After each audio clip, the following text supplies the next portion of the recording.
ಎಲ್ರಿಗೂ ನಮಸ್ಕಾರ. ನಾನು ನಿಮ್ಮ ಶಂಕರ್. ಇವತ್ತಿನ ವಿಡಿಯೋದಲ್ಲಿ ಒಬ್ಬ ಸ್ಟ್ರಾಂಗ್ ಮೈಂಡ್ ಸೆಟ್ ಇರೋ ವ್ಯಕ್ತಿ ಬಗ್ಗೆ ಮಾತಾಡೋಣ.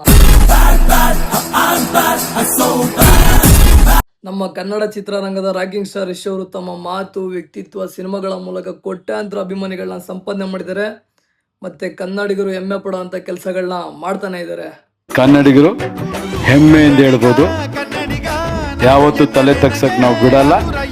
ವಿಷಯ ಏನಂದ್ರೆ, ಒಬ್ಬ ಕನ್ನಡಿಗ, ನಮ್ಮ ಕನ್ನಡದ ಹೀರೋ ಆಪ್ಕೆ ಅದಾಲತ್ ಅನ್ನೋ ಒಂದು ಕಾರ್ಯಕ್ರಮಕ್ಕೆ ಹೋಗಿರೋದು ನಮ್ಮ ಕರ್ನಾಟಕಕ್ಕೆ ಮತ್ತೆ ನಮ್ಮ ಕನ್ನಡಿಗರಿಗೆ ಪ್ರೈಡ್ ಮೂಮೆಂಟ್. ಅದು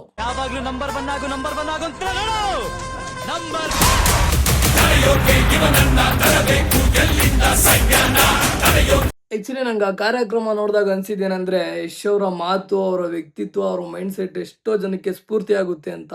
ಯಶ್ ಅವರು ಒಂದು ಮಾತು ಹೇಳ್ತಾರೆ, ನನ್ನ ಜೇಬಲ್ಲಿ ₹1 ಇರ್ತಾ ಇರಲಿಲ್ಲ, ಆದರೂ ನಾನು ಸ್ಟೈಲ್ ಮಾಡ್ತಾ ಇದ್ದೆ, ಹೀರೋ ಫೀಲಲ್ಲೇ ಇರ್ತಾ ಇದ್ದೆ, ಅದಕ್ಕೆ ಯಾವುದೇ ರೀತಿ ಕೊರತೆಗಳಿರಲಿಲ್ಲ ಅಂತ. ಅಂದರೆ ಇವತ್ತಲ್ಲ ನಾಳೆ ನಾನು ಸ್ಟಾರ್ ಆಗೇ ಆಗ್ತೀನಿ ಅಂತ ಬಿಲೀವ್ ಮಾಡಿದ್ರು. ಅವರು ಸ್ಟ್ರಾಂಗ್ ಆಗಿ ಬಿಲೀವ್ ಮಾಡಿದ್ರು. ಅದಕ್ಕೆ ಆ ಥರ ಮೈಂಡ್ ಸೆಟ್. ಇನ್ನು ನಾನು ಸ್ಟಾರ್ ಆಗ್ಬೇಕು, ಈ ಗಾಂಧಿನಗರದಲ್ಲಿ ನಾನು ಟಾಪ್ ಅಲ್ಲಿ ನಿಂತ್ಕೋಬೇಕು ಅನ್ನೋ ಆಟ ಬಂತು. ಅವ್ರು ಹೇಳ್ತಾರಲ್ವಾ, ನಾನು ಹುಟ್ಟುತ್ತಾನೆ ಸ್ಟಾರ್ ಅಂತ ನಂಬಿದ್ದೆ, ಅದ್ರ ಕಡೆ ಕೆಲಸ ಮಾಡಿದೆ ಅಂತ. ಅದಕ್ಕೆ ಅವ್ರು ಇವತ್ತು ಈ ಮಟ್ಟಕ್ಕೆ ಬೆಳೆದಿರೋದು.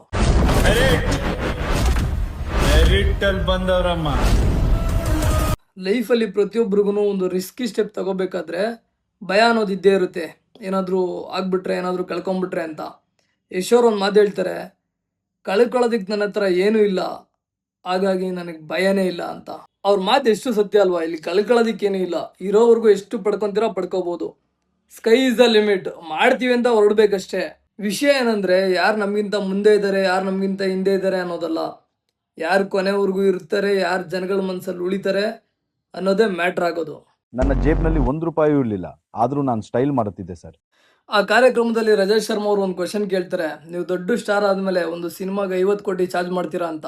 ಯಶ್ ಅವ್ರು ಹೇಳ್ತಾರೆ, ಅದಕ್ಕಿಂತ ಜಾಸ್ತಿ ಅಂತ. ಜೇಬಲ್ಲಿ ₹1 ಇಲ್ಲದೆ ಇರೋ ಟೈಮಿಂದ ಇವತ್ತೊಂದು ಸಿನಿಮಾಗೆ 50 CR ವರೆಗೂ ಚಾರ್ಜ್ ಮಾಡ್ತಾರೆ ಅಂದರೆ ಇದಕ್ಕಿಂತ ದೊಡ್ಡ ಮೋಟಿವೇಶನ್ನೇ ಇನ್ನೊಂದಿಲ್ಲ.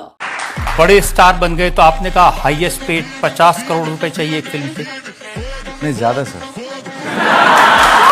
ಆ ಕಾರ್ಯಕ್ರಮದಲ್ಲಿ ರಜತ್ ಶರ್ಮಾ ಅವರು ಒಂದು ಕ್ವಶನ್ ಕೇಳಬೇಕಾದ್ರೆ ಕನ್ನಡ ಅಂತ ಹೇಳ್ತಾರೆ. ಆಗ ಯಶ್ ಅವರು ಆ ಕ್ವಶನ್ನ ಕಂಪ್ಲೀಟ್ ಆಗೋದಕ್ಕೆ ಬಿಡೋದಿಲ್ಲ. ಅದು ಕನ್ನಡ ಅಲ್ಲ, ಕನ್ನಡ ಅಂತ ಅವ್ರಿಗೆ ಹೇಳ್ಕೊಡ್ತಾರೆ.